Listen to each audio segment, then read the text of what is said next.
আমেরিকার সাথে আমাদের একটা বাণিজ্য চুক্তি হয়েছে, এটা আপনারা সবাই জানেন। এই বাণিজ্য চুক্তিটা ঠিক মতো যেন বাস্তবায়ন হয়, এই বাণিজ্য চুক্তিতে কিন্তু নানা ধরনের ইস্যু আছে। সেখানে এনভায়রনমেন্টের ইস্যু আছে, এগ্রিকালচার ইস্যু আছে, তারপরে আপনার কৃষিপণ্য কেনার ইস্যু আছে, এরকম অনেকগুলো ইস্যু আছে। তো ওনারা বিভিন্ন মন্ত্রণালয় যাচ্ছে যেন এগুলি সুস্থ বাস্তবায়ন হয়। আমাদের এখানে যেটা আসছে সেটা হলো আমাদের এনভায়রনমেন্টের সামনে দুই একটা ইস্যু আছে, বাট এখানে আমাদের খাদ্য সচিব ছিল, আমাদের কৃষি সচিব ছিল। তো কীভাবে বাস্তবায়ন করবে এগুলি নিয়ে কথা হচ্ছে।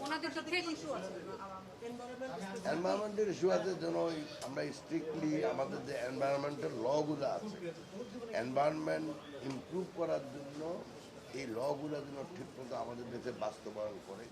কারণ না হলে এনভায়রনমেন্ট আরও ডিগ্রেডেড যদি হয়, এটা হয়তো উদ্দেশ্য হইতে পারে যে যে মানে আমরা তো ওয়ার্ল্ড ওয়ারতে একটা অ্যাগ্রিমেন্ট আছেই, আমাদের পলিউশন কমানো বলেন, গ্রিন হাউস গ্যাস কমানো বলেন।